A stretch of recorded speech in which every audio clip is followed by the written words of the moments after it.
Avant les années 1945, les paysages du Gers étaient façonnés par de nombreuses prairies naturelles, en milieu sec ou humide, utilisées par les paysans. Depuis, de nouvelles politiques agricoles ont permis d'intensifier la production, favorisant les grandes cultures céréalières et entraînant la régression des prairies naturelles. Pourtant, les prairies, situées en bordure de cours d'eau, sont des habitats riches en biodiversité et jouent des rôles essentiels pour diminuer les dégâts engendrés par les inondations, limiter la pollution de l'eau, participer au stockage de carbone ou encore réguler le microclimat. Le maintien de ces prairies dépend de l'activité agricole. Il est donc nécessaire de trouver des solutions pour une meilleure valorisation économique de ces milieux, pour inciter les agriculteurs à les préserver. J'ai des prairies puisque je suis à une grosse partie de l'exploitation en bordure de Gimone. Donc j'ai des prairies naturelles qui ne sont pas cultivables ou difficilement cultivables, qui sont surtout inondables. Donc je les utilise aujourd'hui pour la valorisation du foin localement. Ces prairies inondables n'ont rien à envier à des prairies de coteaux gersoises classiques en prairies naturelles en termes de valeur nutritive pour nourrir le bétail. Elles sont riches en minéraux, c'est justement les plantes diverses qui les apportent. Plutôt très riches en calcium. On creuse un peu la question de cette spécificité par rapport à ces prairies-là. La proximité avec la rivière offre à ces prairies certains avantages, comme l'accès à l'eau pour l'abreuvement du troupeau, et une herbe plus verte qu'ailleurs en été, par exemple. Les prairies doivent être entretenues pour ne pas que le milieu ne s'enfriche. La gestion de ces prairies se fait donc par la fauche, qui permettra d'obtenir des bottes de foin pour nourrir les animaux, et par pâturage.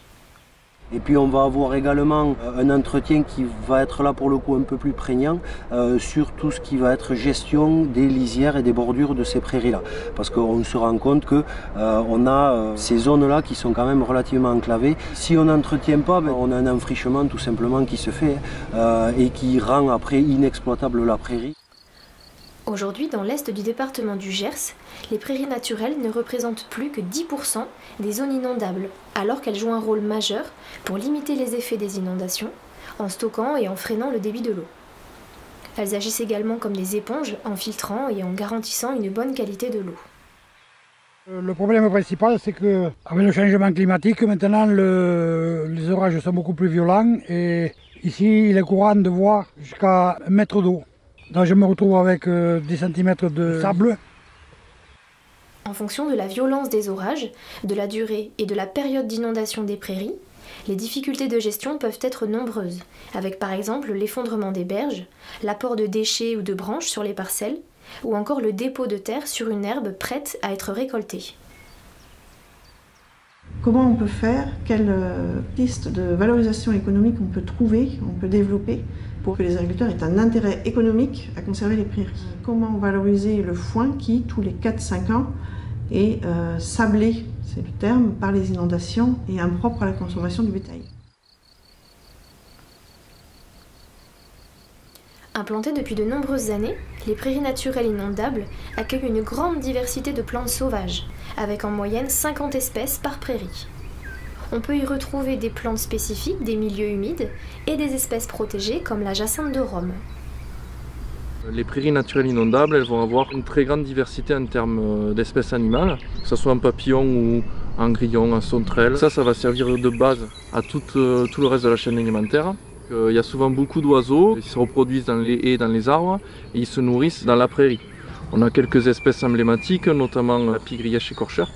Après, on a quelques oiseaux qui sont de passage, et donc les prairies naturelles inondables forment un refuge au moment des déplacements migratoires. Ensuite, on a énormément d'amphibiens qui sont assez dépendants de ces parcelles-là, qui se reproduisent dans les petites flaques ou dans les petits fossés peu profonds.